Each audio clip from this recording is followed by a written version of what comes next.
Good morning. In psychology, let's move on to another important topic, and that is clinical or abnormal psychology. And here, today in this session, we would be discussing some of the less commonly heard terms but really important for your upcoming examination. Match list could be one of the questions which could be asked on these terms, or even a question which could ask you to explain what these terms means, because these have been part of the recent researches and are really important. So let's talk about these one by one.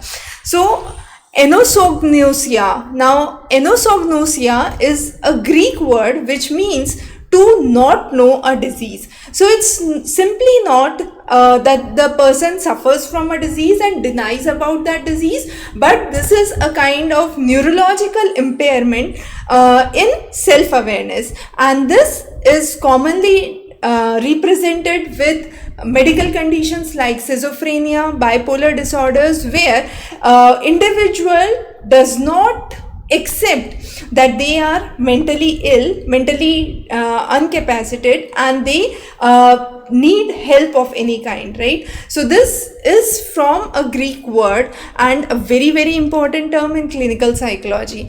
The next term, which is called as expressed emotion. Now expressed emotion is a very important term specifically for the family members of people suffering from diseases like schizophrenia and bipolar, and this is a term which actually expresses the level of criticism or hostility or emotional over involvement with the family members of the family members, basically with the individual who is suffering from the disease. Now this could create a very stressful environment from an individual who is already suffering from a disease and adds to further complications.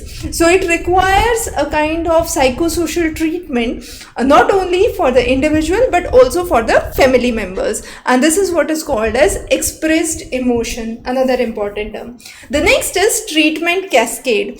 Now treatment cascade is another important term which is commonly used with clinical psychology, and it talks about the sequence of steps which a mental health condition would require. So from the initial level of awareness where the symptoms are mild to the point where effective care has to be given. So it also talks about various issues, for example, whether there is proper facility or mental care which is available. There should not be premature withdrawal of the treatment that is ongoing, failure to have any kind of evidence-based interventions. So those kind of things are taken into note carefully, and therefore it is called a cascade. That is a kind of a stepwise movement where you identify a systematic barrier and then try to resolve it. You identify the next systematic barrier and then try to resolve it.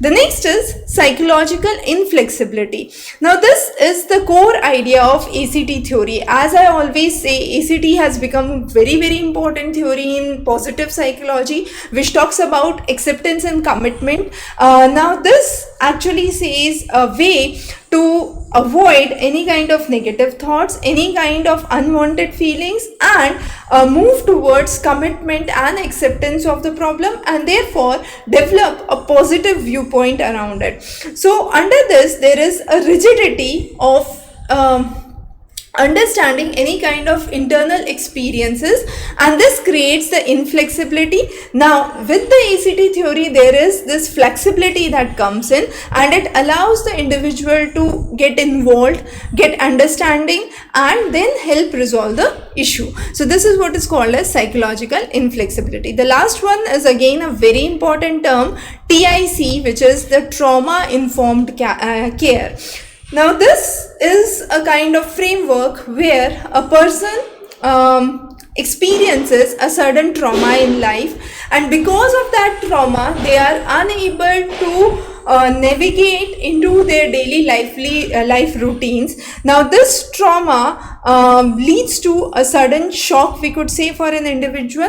So this trauma informed care helps them to empower integrate the knowledge about the trauma and the aspects of caregiving of the trauma, and then help the individual educate on the same issue and get out of the problem. So this is what is called as trauma informed care. Now this has become very important in light of the geopolitical tensions globally, where the family members of the military personnels themselves do suffer from disorders like PTSDs, and this is one of the things that has to be taken into account carefully. So those were some of the terms that we have discussed in the field of clinical psychology. Of course, we have covered terms related to terror psychology, related to cyber psychology in the previous sessions, so don't miss those. These are really important for your upcoming examination, and the complete comprehensive material and all details are available on the link below. Thanks for joining in. Have a great day.